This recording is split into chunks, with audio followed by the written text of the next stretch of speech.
The word hero derived from the Latin or Greek for heroes, which describes a demigod or an illustrious man. Well, until the late 1300s, the English dictionary still described it as a man who has accomplished superhuman feats or physical courage.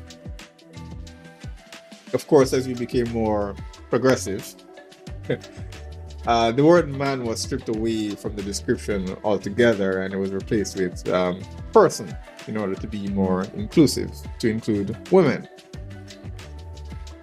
That that transition is very much the focus of this video, and I also believe that to be the main hurdle that the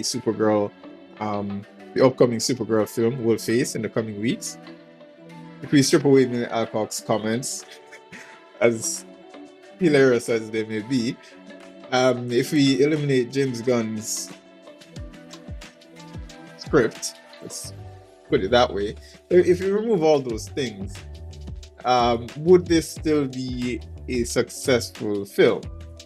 Or would it be as poorly received as it is being currently? A week away, the projections are not looking encouraging. But I believe that there's an underlying issue that faces all these films that are featuring a female heroine, that we intrinsically know, we recognize when we see other similar failures in things like Furiosa or Ballerina, and it's something that we recognize, but we refuse to acknowledge publicly. And again, as I said many times, one of the reasons why I've created this channel is to have those uncomfortable discussions, because I do believe something as timeless as heroism is intrinsically a masculine thing. But what we've been witnessing over time is this, and we're seeing it in Hollywood, is this, this idea that this is something that can be transformed to be inclusive. And that is what we're going to be discussing in this video today. Okay, this does not look like this is gonna end well for you guys. I mean, now, without a doubt, I am certain to upset a lot of the fans of a lot of these heroines. Sure, like Supergirl, Batgirl, and even Wonder Woman, who have long-standing fans. But as I've discussed many times on the channel before in describing the traits associated with heroism, is typically things like honor, bravery, stoicism, duty, and sacrifice. These are all things that are within the male domain. Unfortunately or fortunately, again, because both men and women have their roles, these are not traits that women can intrinsically relate to. So these characteristics that we do attach to heroes tend to be men. And it is the men who, if we were to apply the earlier definition for a hero, if we were to apply that to modern day, that would be the men who serve within the military, men who protect the border and sovereignty of your country. These would be the men who run into a burning building to rescue a family, the men who patrol your streets to keep you safe at night, the men who elect to stay behind on a sinking ship to let the women and children survive. These would be what we define as a hero by that definition. So the next question would be, all right, if not for heroism, what is the purpose of these female heroes?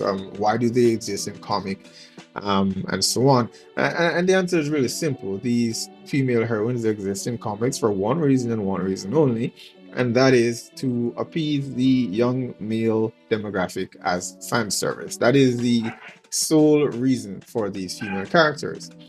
Now, whenever this argument is made, the counter point that follows is typically that this is a sexist position to hold, and that how can we have these female characters existing solely for the purpose of male fan service?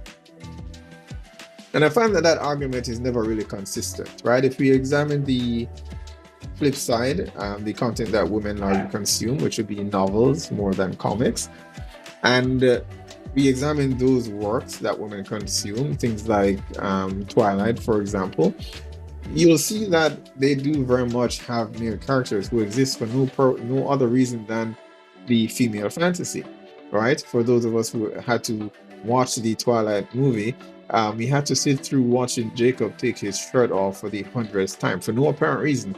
We know that it is to please the female audience for no other reason, right? And so the argument that it is sexist to then want characters that appeal to men, that is sexist, is just not very consistent, right?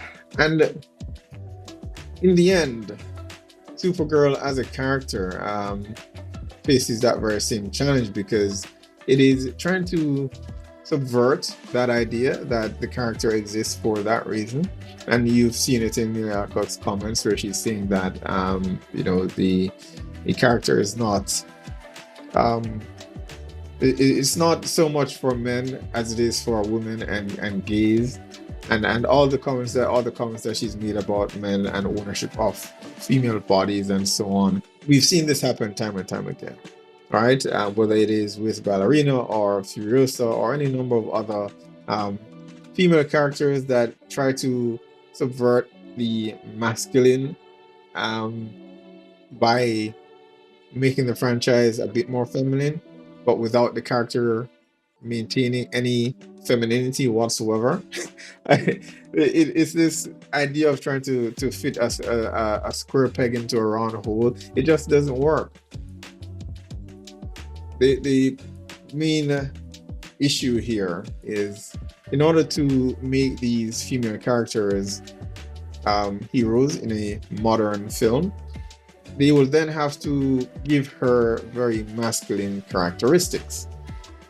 And you'll see it in James Gunn's Supergirl, where she's she has this very nonchalant attitude, doesn't care about being a hero. It's very laid back. And interestingly, the personality that she's attempting to exude, you've seen it before, right? Whether it's Star-Lord or Tony Stark. This very cocky and arrogant attitude, and it works when it's a male character. And there's a reason why people find it offensive whenever a woman tries to mimic those characteristics. We intrinsically know it, that this is not something that is earned. When Tony Stark does this, we know that he's a genius, an engineer, and the reason why he acts like he's the smartest person in the room is because he actually is. And so whenever he has this arrogant persona, it's very much earned because he had to go through something to get to that point. But when you get to a character like Supergirl and she's exuding this very same personality, we know that as a female heroine, a woman, regardless of whether this is fiction or not, women do not find other women who are pompous and cocky to be relatable. They don't, because in reality, in real life, that is not something that women typically find to be feminine. And likewise, the men who would be going to watch this movie, men don't find women who are cocky and arrogant to be particularly alluring either. So why would I want to watch this film? And so you strip away all the feminine qualities that Supergirl should have, because again, she was appealing to a young male demographic. She's supposed to be soft, pleasant, agreeable, feminine. You've stripped away all of that, and you've then given her very masculine traits that most people will find offensive to the ears, because again, men do not find women like that to be very appealing, and women do not find women like that to be very relatable. So neither demographic finds anything in that character to be entertaining, really. Yep. What the hell, dude? Why did you move the door? I didn't move the door. Wait, where is my dog?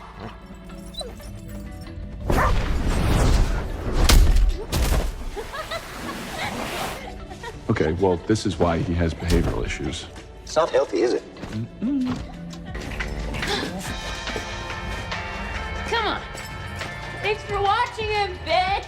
It's been interesting to see that the more promotions are released for the Supergirl film, the more people actually reminisce about Melissa Benoit's Supergirl on the CW and how much they enjoyed that series.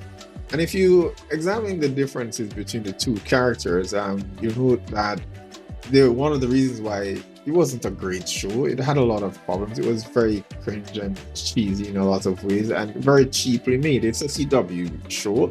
You know what you're going to get when you tune into the CW. But the character was, again, very feminine in her demeanor. And that was the driving force that attracted people to the character. I've often said that, and again, this is one of the things that I get a lot of flack for, is that when it comes to ideas of heroism, there's not a whole lot for women to actually teach men. When men go to the theater or even pick up a comic to read about Superman or Batman or Green Lantern or Green Arrow or whatever the case may be, Shazam, whatever. Whenever they do pick up these comics or watch these films, it's in order for them to see these virtues as something they can aspire toward and to build themselves up to be a greater version of themselves. That is something that's an important message, and that's one of the underlying values of storytelling, whether it's on the page or on the big screen. Now, when it comes to a female character, a female heroine, there's not a lot that a woman is going to be able to teach a man in terms of something that in terms of representing something for him to aspire toward. It's just not biologically possible because men and women go through the world in very different ways. And so any lesson there that she may be trying to impart on that man, that will quickly fall apart in the real world because a woman goes through the world very differently, and the burden of performance that is there for him it does not exist for her.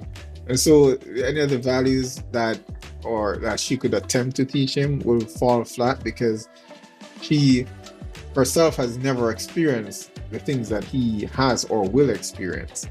And that is something that no one really talks about.